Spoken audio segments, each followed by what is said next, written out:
নমস্কার। বাংলা জুড়ে বেশ একটা সাজো সাজো রব। হঠাৎ করে 2025 সালে জুলাই মাস থেকে শুরু হয়ে গেল ভাষা আন্দোলন, সৌজন্যে মমতা বন্দ্যোপাধ্যায়। মমতা বন্দ্যোপাধ্যায় সোমবার বোলপুরের মাটি থেকে তার ভাষা আন্দোলন বা ভাষা মিছিল শুরু করবেন। আপনারা এর মধ্যে আবার ভেবে বসবেন না যে যে ভাষা অনুব্রত মণ্ডল ব্যবহার করেছিল বোলপুরের আইসির বিরুদ্ধে, সেই ভাষাটা আত্মীকরণ করেই তৃণমূল কি তার ভাষা আন্দোলন শুরু করলো? না, এটা কবিগুরু কর্মভূমি, তাই বোলপুরকে বেছে নেওয়া হয়েছে, এটাই বলছে তৃণমূল। এই রাজ্যে রাজ্যে বাংলা ভাষীদের ওপর যে আক্রমণ হচ্ছে সেটা নিয়েই তৃণমূল কংগ্রেসের ভাষা আন্দোলন। বাংলার অসম্মান, বাঙালির অসম্মান। তৃণমূল কংগ্রেস এবার এক নাছোড় আন্দোলন করতে নেমেছে। 21শে জুলাইয়ের সমাবেশ থেকে তৃণমূল নেত্রী নিজেই বলেছিলেন যে এই আন্দোলন বা তাদের এই লড়াই আগামী বছর ভোটের পর্যন্ত তাদের চলবে, তারা বুঝিয়ে দেবেন। অর্থাৎ তারা এই ভাষা আন্দোলন করে এর ফল ভোটের বাক্সে কতটা তুলতে পারবেন, সেটাই আসল আন্দোলনের সুফল। যদি ভোটের বাক্সে এই ভাষা আন্দোলনের ফল তারা তুলতে পারেন। এই যেমন 2024 সাল আমরা দেখেছিলাম যে বাংলা বঞ্চিত, এটা বাঙালি বঞ্চিত এবং বিজেপি সরকার বাংলা বিরোধী, তাই 100 দিনের কাজের প্রকল্পের টাকা, আবাসের টাকা বন্ধ করে দিয়েছে। আপনাদের হাতে স্মরণে আছে যে সেই অভিষেক বন্দ্যোপাধ্যায় দিস্তে দিস্তে কাগজ ঘাড়ে করে রাজভবনে ঢুকছিলেন, রাজভবনের সামনেই ধর্ণা হয়েছিল।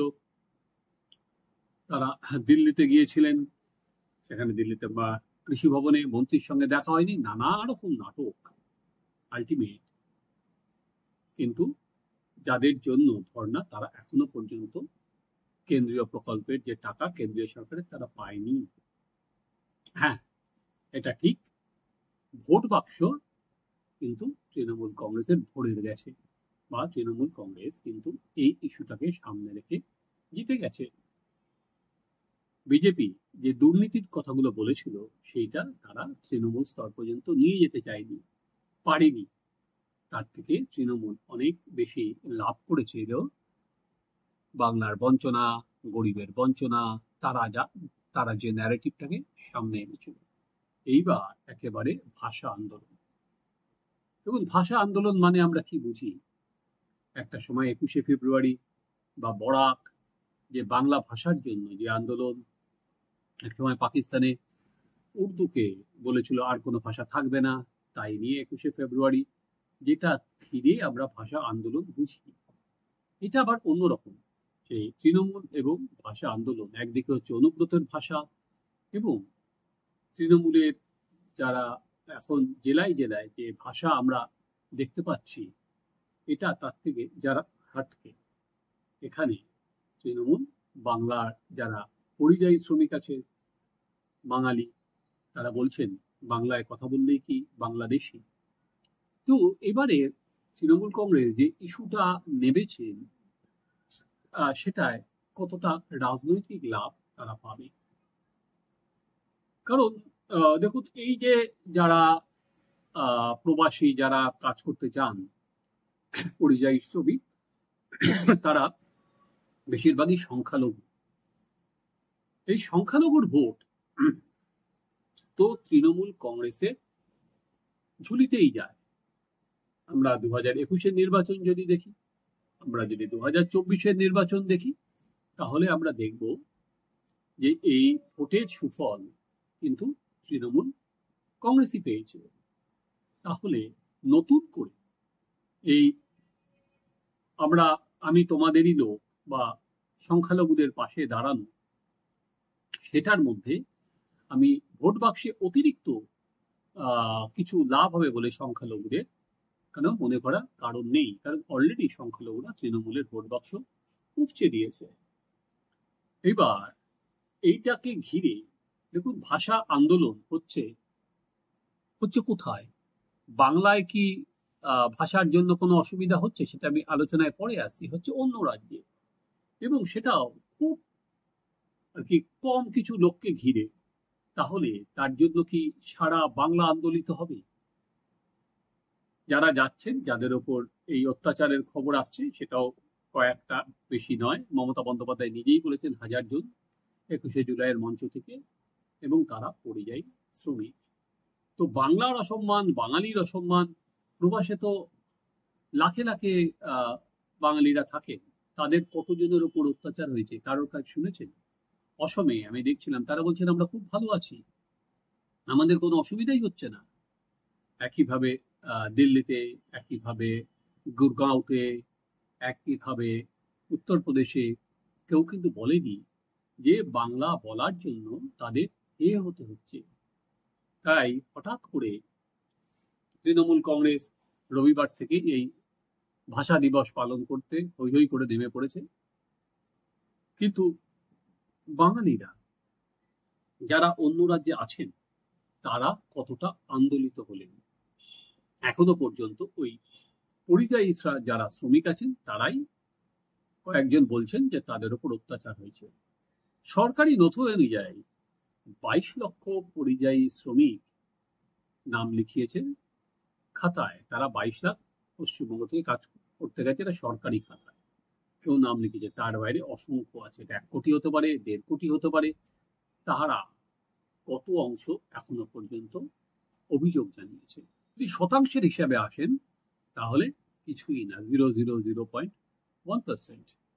হ্যাঁ, এটা ঠিক, কোনো কোনো জায়গায় হয়তো বাড়াবাড়ি হচ্ছে তাদের পরিচয়পত্র ভেরিফিকেশনের নামে। আবার উল্টো দিকে দেখলে পশ্চিমবঙ্গ থেকে প্রচুর উদাহরণ আছে যে যেখানে পরিচয়পত্র জাল করা হচ্ছে।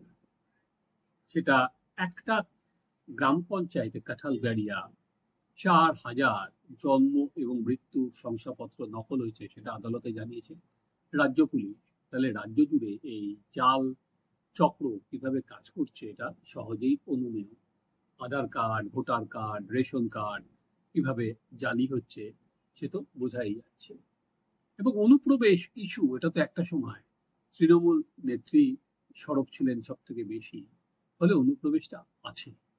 তো এখন তৃণমূল কিন্তু একবারও বলছে না যে অনুপ্রবেশদের তাড়াতে হবে। তারা অনুপ্রবেশ কথা উঠলেই তারা গোল পোস্টটাকে শিফট করে দিচ্ছে, যে এর জন্য হয়েছে, ওর জন্য হয়েছে। আরে হয়েছে তো, কিন্তু তারা এখানে পরিচয়পত্র পেল কি করে? তারা জেলায় গেড়ে বসলো কি করে? তারা যারা প্রকৃত গরিব, যাদের জন্য রেশন বা বিভিন্ন সরকারি প্রকল্প প্রাপ্য, তাদের ভাগে কি করে এটা থাবা বসাচ্ছে? সেই প্রশ্ন তো আসবেই। তাই যারা ভারতীয় নাগরিক, তারা কি এতে আন্দোলিত হবে? একেবারেই হবে না। তৃণমূল যেটা চেষ্টা করছে, একটা বৃত্তকে চতুষ্কোণে পরিবর্তন করতে। বাংলার বঞ্চনা যতটা মানুষের কাছে গিয়েছিল, কারণ যে গ্রামের গরিব মানুষগুলো তারা দেখেছিল তারা সত্যি 100 দিনের টাকাটা পেল না। সেখানে রাজ্য সরকার তাদের পাশে দাঁড়িয়ে তাদের ভোট, তাদের অ্যাকাউন্টে টাকা ট্রান্সফার করে দিয়েছিল। সেটা একদিকে যখন হাতে গরম টাকা পেয়েছিল, পাশাপাশি তারা কেন্দ্রীয় সরকার টাকা দিচ্ছে না এই প্রচারটাও নিয়েছিল। কিন্তু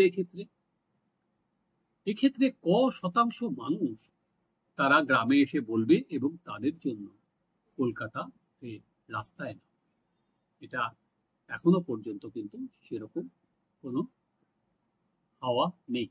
উল্টে আমরা যদি তৃণমূল এবং তার ভাষার প্রতি দরদ দেখি, তাহলে দেখব রাজ্যে 8000-এরও স্কুল বন্ধ হয়ে গেছে। এমনকি দুদিন আগে তমলুকে একটি মাধ্যমিক স্কুল কিন্তু ছাত্রের অভাবে বন্ধ হয়ে গেছে। আজকে যে ছেলেমেয়েগুলো রাস্তায় বসে আছে, চাকরি পাওয়ার পরও দুর্নীতির কারণে যারা চাকরি গেছে, তারা তো সবাই বাংলায় কথা বলে, তারা তো সবাই বাঙালি। তাদের যে দুর্নীতির কারণে তাদের চাকরি গেল, তার দায়টা কার? তাই এটা পুরোটাই ওই ভোটের দিকে তাকিয়ে তৃণমূল কংগ্রেস মুসলিম ভোটকে এককাট্টা করতে চাইছে।